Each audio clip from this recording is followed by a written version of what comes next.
Hey, welcome to Off-Road Stuff. I'm Uncle Sandcrab, and thanks for following along on today's adventure. Today we had some technical difficulties with our audio, so here we go. On this little setup right here, I'm just showing you how the soft shackles work by pulling one side of this slip loop to create a bigger opening, and then basically you're going to take the knot end and run it through your rope, and then back up, run the knot through the loop on the soft shackle, and then pull the soft shackle and the loop will close.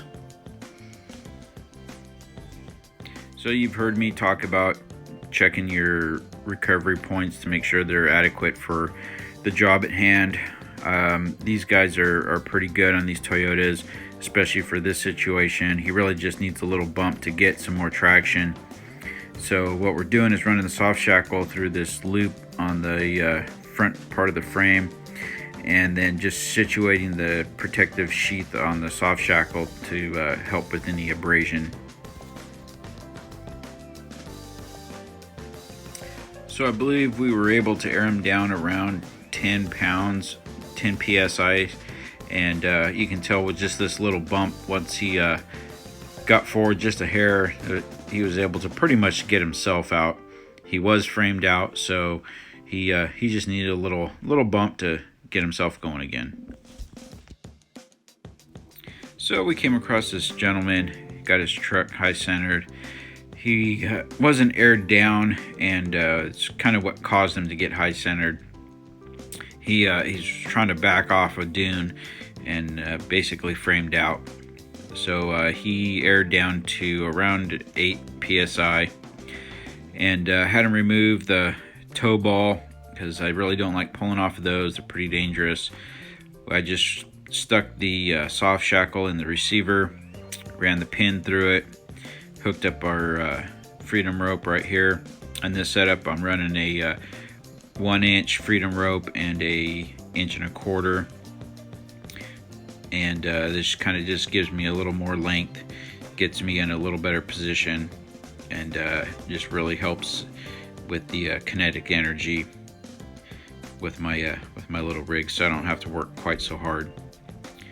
And you can see here where I pull my rope out, and there's two parts to this. One, it makes sure there's no knots in my rope, and then two, like I've said before, so as I'm starting to pull away, I can watch the rope, and as it starts to get taut, I can kind of tell when I gauge when I really need to get on the throttle there at the last minute.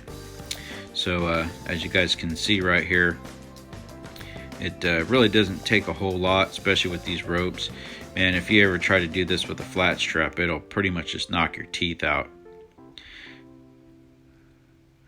And just like that, all I had to do was just give him a little bump, get him back on his wheels, and the rest was all up to him.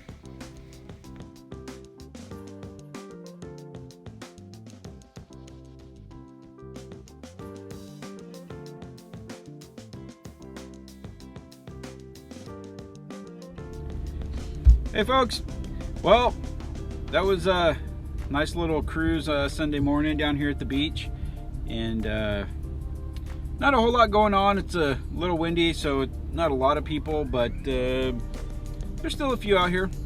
We helped a couple people out, and ran into a few people that we knew, and it's kind of about the end of the day. Not a whole lot going on. We got to go back in and do chores and shopping and that kind of stuff. So maybe if we get everything done, if it's not too late, we might pop out for a late evening cruise and see if there's anybody left that needs help. But you know, that's just what we do. And I've said it before, if you guys want recovery gear, freedomropes.com, tell them Uncle Sandcrab sent you. They'll hook you guys up. And you know, don't forget, like, subscribe, share with your friends, because we're getting up there in our subscriptions, and we're going to give away some equipment here soon. I think we're just over 200 right now, and this is April, what's the day, the 11th, April 11th, 2021. So if you guys are following along, get your buddies on there, tell them to hit the subscribe button so we can get to that 300 mark, and give some stuff away. Anyways, thanks guys. Be safe. We'll see you on the trail.